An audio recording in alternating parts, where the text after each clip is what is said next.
Authorities in Antakya have been urged to create new burial sites as cemeteries become full with victims of the earthquakes.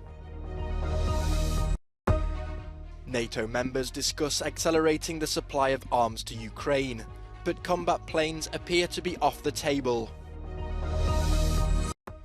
After a poor run of form in the Premier League, Chelsea will be looking to bounce back this evening in the Champions League.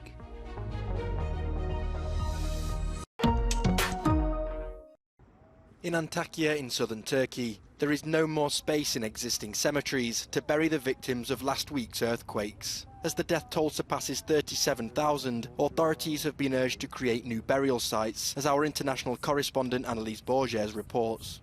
What you see behind me is one of the sites provided by the local government here in Antakya, southern Turkey, so that people can bury their dead. There isn't enough space in the city's cemeteries for the number of bodies that are being retrieved from under collapsed buildings, and so sites like this one are opening up in different parts of the city.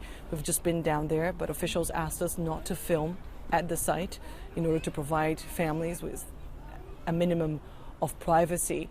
They also told us that the bodies that are arriving here and that are unidentified and unaccompanied, they go through a process. DNA samples are being taken so that all the bodies are being accounted for and that people know where their loved ones are being buried. Beyond this process, of course, there is another preoccupation in officials' minds across this region, is to keep the survivors alive. And that is another massive challenge because these people are exposed to a number of risks. Cholera is spreading fast, according to a doctor we spoke in central Antakya, and people are basically sleeping rough in their cars or in tents. There aren't enough tents to go around. Many are sleeping out in the open, and it gets quite cold at night. So authorities here are well aware that this is very much a race against time to both bury the dead, but also to keep the living alive. Annalise Borges in Antakya, southern Turkey, for Euronews. NATO members hope to accelerate the supply of arms to Ukraine as they meet in Brussels on Tuesday ahead of Russia's announced spring offensive. Kyiv is asking for long-range missiles and combat planes, but NATO chief Jens Stoltenberg made no mention of those when he set out his priorities ahead of the talks. Our top priority, the urgent need now, is to ensure the heavy weaponry, the modern air defense systems, the ammunition, all the other things we need to ensure that Ukraine gets the advanced and modern systems which are already being pledged and that can really make a difference on the battlefield. All decisions on arms supplies to Ukraine are taken in this forum, set up and chaired by the United States and in which some 50 countries participate. But the risk of stoking tensions and further escalating the conflict remains a major concern. And the problems don't end there, as Stoltenberg now claims Kyiv is getting through weapons faster than it's producing them, putting more pressure on its defence industry and raising the prospect of depleting stocks.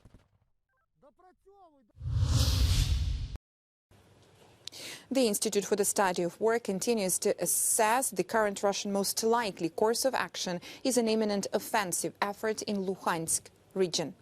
Russian forces continued to conduct ground attacks on Svatove-Kreminna line. The UK Defence Ministry says Russian forces here are making continuous offensive efforts, though each local attack remains on too small a scale to achieve a significant breakthrough.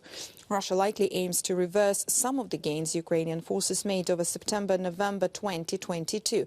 There is a realistic possibility that their immediate goal is to advance west to the Zhorobrets River.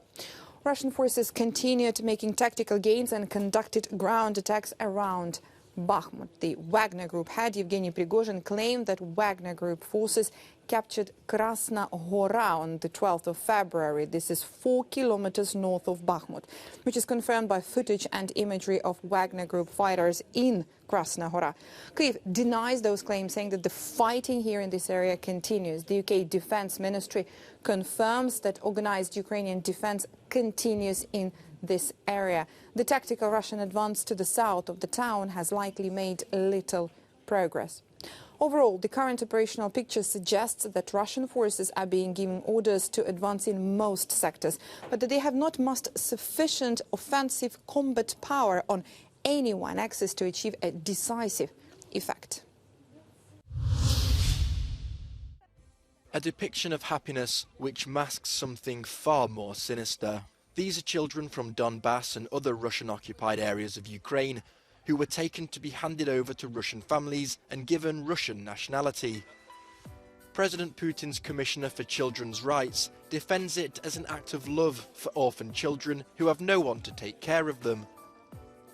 But an investigation by the EBU Investigative Journalism Network reveals that many of these kids do have families and were taken to Russia under false pretenses or without their consent.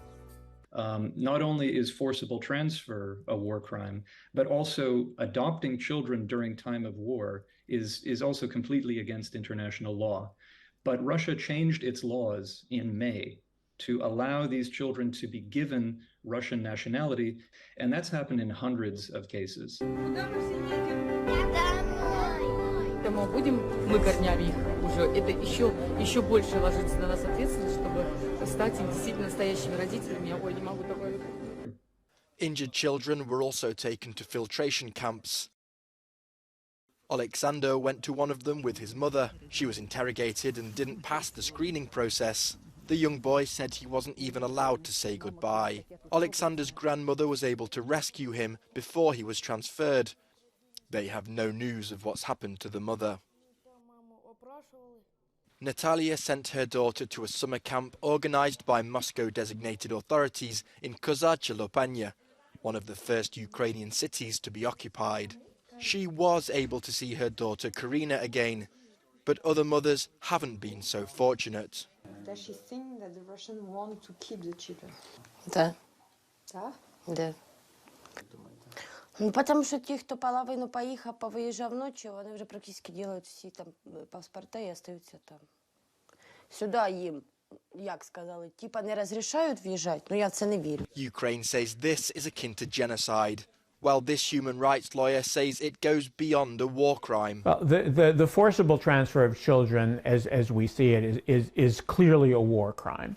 But it's also a crime against humanity because it is being carried out on a widespread and systematic level, but also because it's being carried out in the context of crimes against humanity. First cars, now trucks and buses, as Brussels targets both in its efforts to make the transport sector carbon neutral. Under the European Commission's plans presented Tuesday, every new bus within the EU cities would have to be emission-free by 2030. The lorry sector will also have to reduce its emissions, but by 90% by 2040, rather than by a full 100%. Il faut aussi tenir compte des circonstances très spécifiques liées à des conditions climatiques. On parle de moyens de transport qui sont très très lourds, donc qui ont besoin d'une énorme quantité d'énergie. Et vous savez très bien que dans des conditions climatiques qui sont, par exemple, le froid ou dans des régions montagnardes, on doit avoir quand même la possibilité de continuer à un certain moment avec des moteurs thermiques. The aim is part of an effort to electrify vehicles. Road transport currently accounts for 1/5 of greenhouse gas emissions in the EU and 1/3 of energy consumption. In the European Parliament, some MEPs are welcoming these proposals and believe that the negotiations should be easier compared to those on car emissions. Sur les bus, je m'attends par exemple à un soutien assez large, puisque des collectivités locales de tous les bords politiques ont déjà soutenu ce type d'initiative. Et sur les camions, il y a une question à résoudre, qui est: est-ce que l'on est favorable aux 90% 2040 ou est-ce qu'on est favorable aux 100% 2040 ? Ça fait une question. Donc je pense qu'on doit être capable d'aller plus vite que ce que l'on a fait sur les voitures et clôturer ce texte sous cette mandature. MEPs also approved on Tuesday legislation banning the sale of new diesel and petrol cars from 2035, which the European Council must now rubber stamp for approval.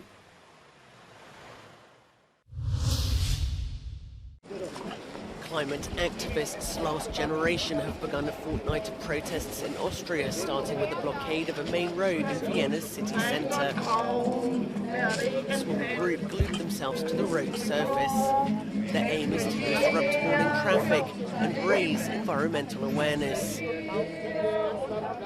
Last Generation believe they are the last generation to stop the serious impact of climate change.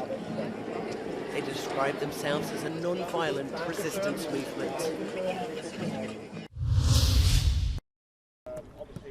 Chelsea will be looking to make up for their poor league form when they travel to Borussia Dortmund this evening.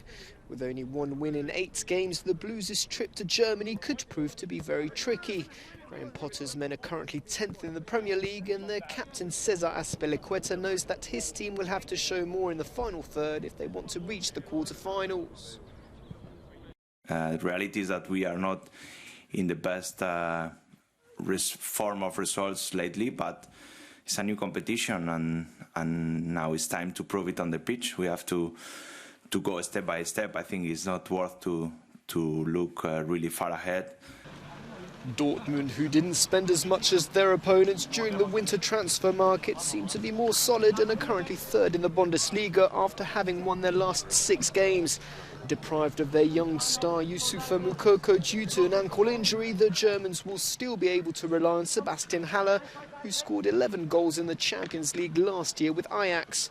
The Ivorian international has recently returned to the squad after months of battling cancer. In the other match, Club Brugge host Benfica, and Scott Parker's men will have their work cut out against a confident Portuguese side that finished first in Group H ahead of PSG and Juventus.